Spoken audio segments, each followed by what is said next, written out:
Baik, Assalamualaikum warahmatullahi wabarakatuh. Kami dari kelompok 9 yang beranggotakan 4 orang. Yang pertama Fadila Nurul Mediza, NIM C500-1973. Lalu ada Liuk Pungkasari, NIM C500-1976. Lalu ada Imam Nur Hafiz, NIM C500-1977. Lalu ada Nur Hasyana Fatmasari, NIM C500-1981.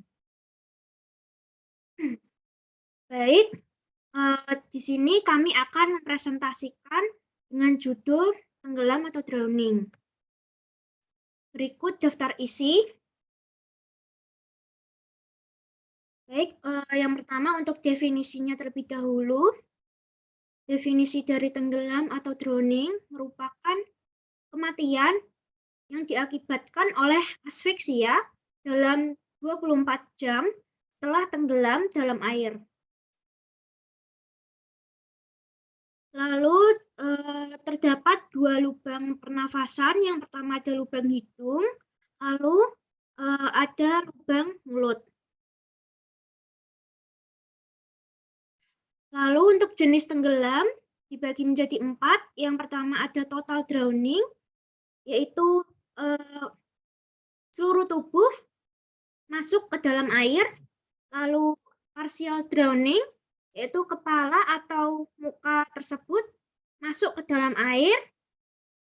Lalu yang ketiga dry drowning, yaitu korban mati sebelum menghirup banyak air. Lalu yang keempat wet drowning, korban mati setelah banyak menghirup banyak air. Berikut tahapan tenggelam. Untuk tahapan tenggelam ini, ketika ada korban tenggelam, maka korban ini pertama panik terlebih dahulu. Lalu korban ini berusaha untuk bernafas. Lalu korban ini lama-kelamaan tidak kuat untuk bernafas. Lalu air tersebut masuk dan menyumbat ke saluran nafas. Lalu mengakibatkan terjadinya asfiksia dan lama-kelamaan akan mengakibatkan mati lemas. Lalu selanjutnya, Liuk bisa dijelaskan?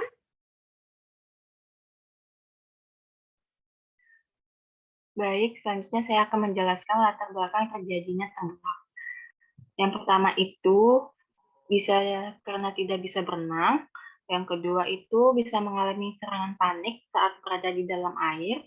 Kemudian yang ketiga terjatuh atau terpeleset ke dalam tempat penampungan air atau pembuangan yang terisi air. Yang keempat, menderita penyakit yang kambuh ketika berada di dalam air, seperti serangan jantung, kejang, kram perut, atau gegar otak. Terus yang kelima, mengalami cedera akibat melompat ke dalam air, seperti patah tulang leher. Keenam, bisa jadi korban bencana alam, seperti banjir atau tsunami. Yang ketujuh, menjadi korban kecelakaan di air, seperti kapal tenggelam. Kemudian yang kedelapan, menjadi korban pembunuhan. Dan yang terakhir, melakukan tindakan bunuh diri. Next.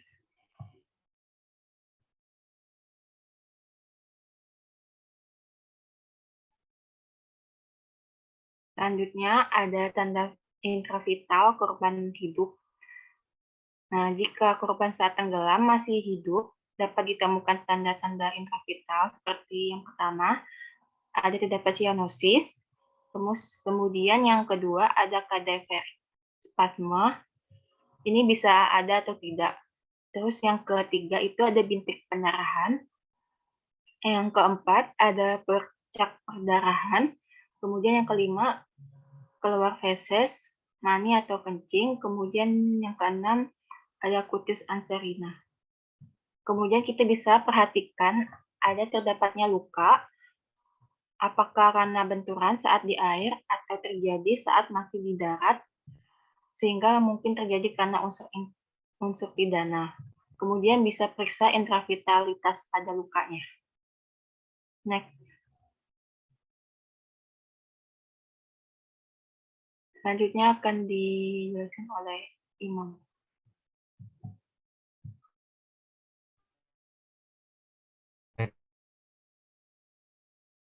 Penunjang. Catatan, pemeriksaan penunjang tidak dibutuhkan pada kondisi baintotik. Pemeriksaan penunjang yang diminta harus sesuai dengan temuan pada anamnesis dan pemeriksaan fisik. Nah, pemeriksaan penunjang itu diantaranya itu menggunakan analisis gas darah, fungsi ginjal, urinalisasi, elektrokardiografi, sama elektroradiografi. Lanjut.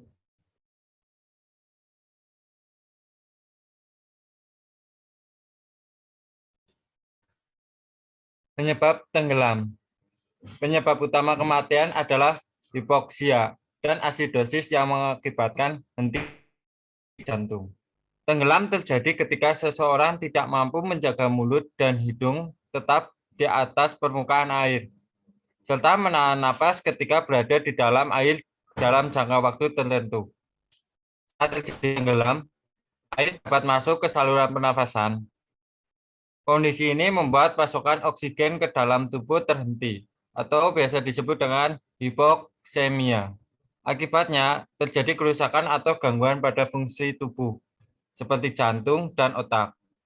Pada anak-anak, gangguan tersebut dapat terjadi dalam beberapa detik. Sementara pada orang dewasa, proses tersebut dapat terjadi lebih lama. Lanjut. Selanjutnya dibacakan oleh teman saya.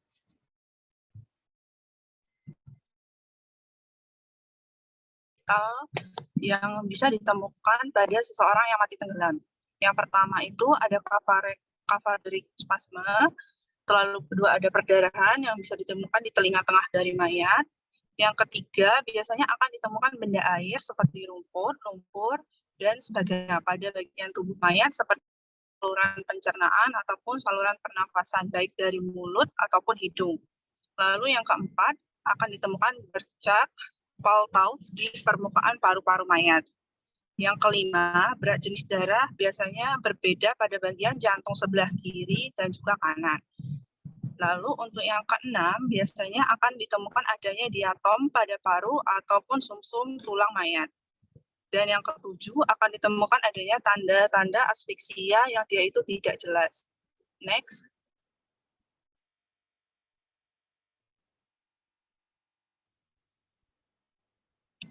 Baik, jika pasiennya itu ditemukan dalam keadaan sudah meninggal, maka nanti akan ditemukan tanda postmortem. Yang pertama yang bisa ditemukan adalah lebam terdapat di berbagai bagian tubuh. Hal ini itu dikarenakan saat seorang itu tenggelam, dia akan mengikuti aliran arus dari air tersebut. Dan semakin lama pasien itu mengikuti aliran arus, tubuh pasien itu terbentur dengan benda yang sehingga menyebabkan terjadinya lebam. Lalu yang kedua itu lebam akan berwarna lebih jadinya cyanosis. Dan yang ketiga, hal ini itu dikarenakan lebih rendahnya suhu pada air dibandingkan permukaan kulit. Next.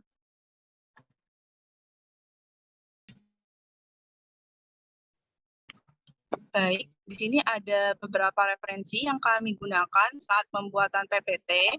Yang pertama itu ada spasme laring pada kasus tenggelam yang dibuat pada tahun 2012 oleh yang juga Kusaniha. Yang kedua itu ada drowning treatment yang yaitu dibuat pada tahun 2021. Dan juga yang ketiga ada drowning prevention for curious toddler yang dibuat pada tahun 2021 oleh WHO. Dan yang keempat ada Investigation of Drowning Death, a Practical Review Academic Forensic Pathology pada tahun 2018. Lalu ada juga Identifying risk factor associated with fatal drowning accident in the pediatric population, a review of international evidence yang dibuat pada tahun 2019. Next.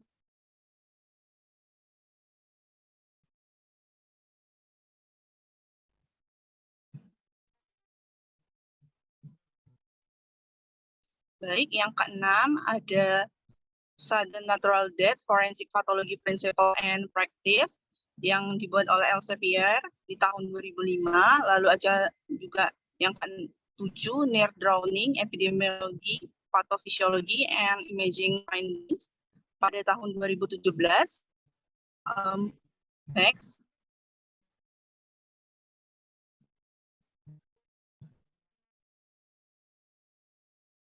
Baik, terima kasih banyak atas perhatiannya. Sekian presentasi dari kelompok kami, kelompok 9, tentang drowning atau tenggelam. Apabila masih terdapat banyak kesalahan, kami mohon maaf. Wassalamualaikum warahmatullahi wabarakatuh.